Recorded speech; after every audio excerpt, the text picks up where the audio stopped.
Imagine being free for the first time in your life.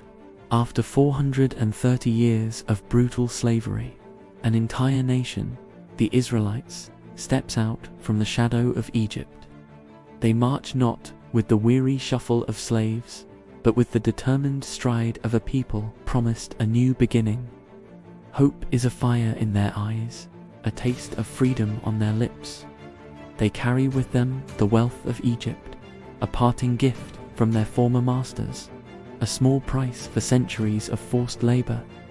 Their destination is a land flowing with milk and honey, a home promised to them by their God. The air is filled with the murmur of millions, a symphony of joy, relief, and the uncertain thrill of the unknown journey ahead.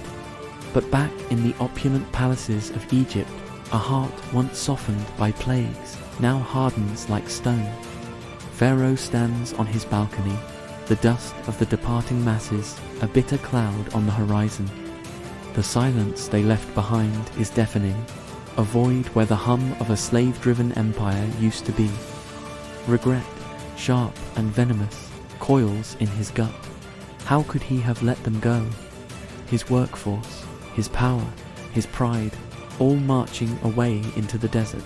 The promises he made, the lessons he was meant to have learned, they crumble into dust. His face sets into a mask of cold fury. This was not freedom, this was theft. He would not allow it. His word was broken, his mind set on retribution. The command is given, swift and merciless. The might of the Egyptian empire is roused. 600 of the finest chariots, a river of bronze and iron, pour out from the city gates.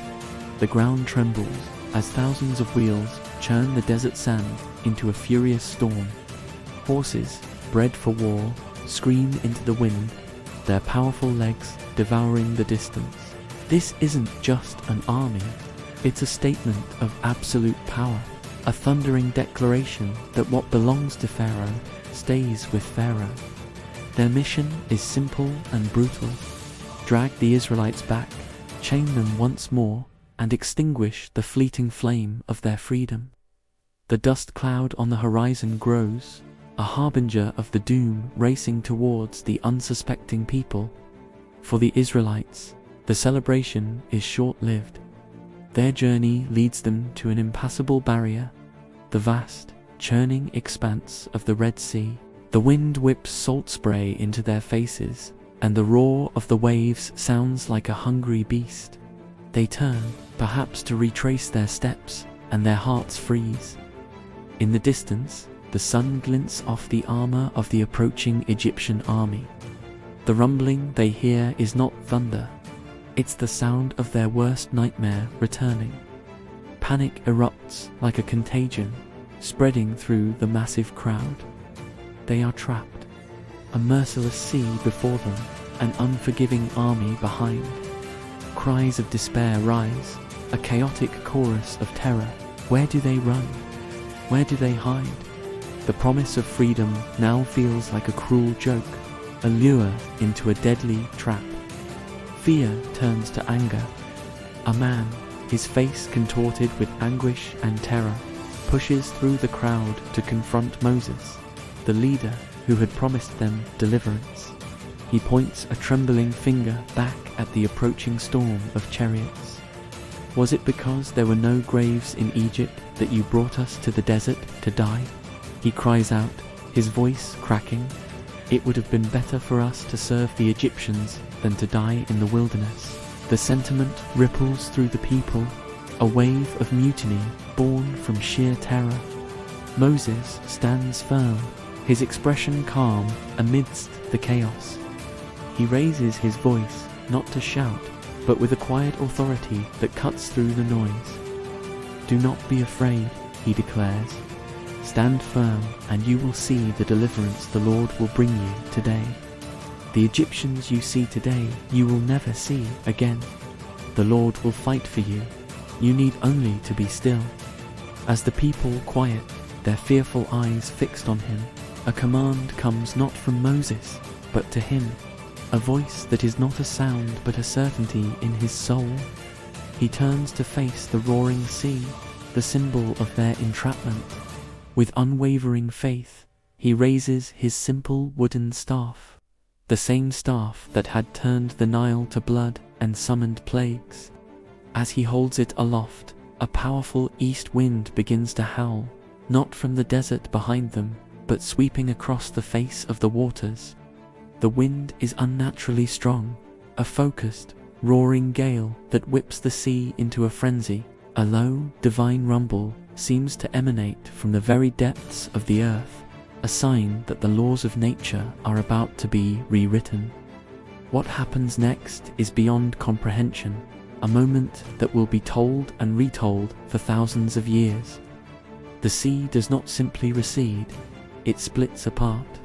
The waters rise up on either side, defying gravity, forming two towering, vertical walls of liquid crystal. The roaring wind carves a path directly through the heart of the sea, drying the muddy seabed in an instant. Where there was once a churning abyss, there is now a wide, dry corridor, a road paved where no road could ever exist. The deafening roar of the splitting waters gives way to an eerie, impossible quiet.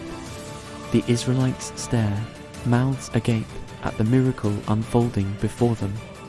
A path has been made for them, a testament to a power far greater than any Pharaoh.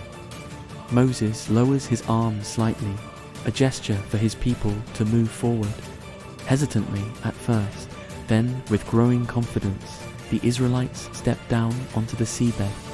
They walk on dry ground, their feet stirring up dust, not mud, above them. On their left and on their right, the walls of water stand impossibly high, a liquid canyon teeming with fish and sea creatures, frozen in their aquatic ballet. They look up in a mixture of awe and terror, walking through the very heart of the sea. They are witnesses to the impossible, participants in a divine escape. The echoes of their footsteps and the muffled, distant sound of the suspended water are the only sounds in this surreal passage. They are walking on a miracle. The Egyptian army arrives at the shore, and for a moment they must have paused. But their rage and arrogance blind them to the warning. Seeing their prey escaping, they don't hesitate. With battle cries, Pharaoh's chariots charge down the same dry path into the sea, intent on their pursuit. The heavy wheels of their war machines clatter on the hard seabed, the commanders screaming orders, confident that their superior speed will close the gap. They plunge into the chasm between the walls of water, their minds set on one thing, reclaiming their property. They are so consumed by their chase that they fail to recognize they are not just entering a seabed, they are entering a divine trap laid just for them. But as the last Israelite steps safely onto the far shore, the tables turn. A pillar of fire and cloud, which had been leading the Israelites, moves to their rear, plunging the path of the Egyptians into darkness and confusion. It descends between the two armies, a blazing barrier of divine intervention. Panic rips through the Egyptian ranks. The Lord throws them into chaos. The wheels of their chariots, designed for sand, begin to lock up and break, getting stuck in the suddenly softening seabed. Horses stumble and fall, tangling their harnesses. Chariots crash into one another. The organized, unstoppable army dissolves into a maelstrom of confusion and fear, trapped within the watery canyon they had so arrogantly entered. The Lord was fighting for Israel. From the safety of the far shore, Moses looks back at the chaos. At the command of God, he raises his hand over the sea one last time. As the first light of dawn breaks on the horizon, the miracle reverses with a final, cataclysmic roar that shakes the very foundations of the earth. The massive walls of water collapse inward. The sea returns to its full strength with immense, unstoppable force.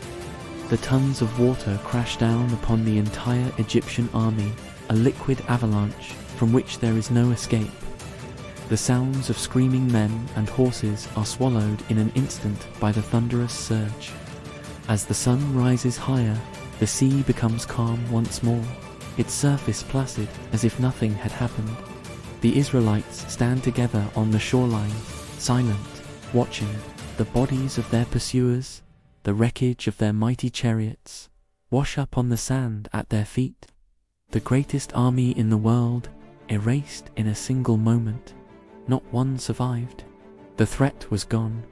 The chains were truly broken. That day, standing by the shore of the Red Sea, they were not just fugitives. They were a redeemed people. They were truly and finally free. This story of impossible escape and divine deliverance would echo through their generations, a timeless reminder that even when trapped between the sea and the sword, faith can pave a path to freedom. Thank you for watching this incredible story unfold. If this moved you, please like, share, and subscribe for more epic stories from history and scripture. We'll see you in the next video.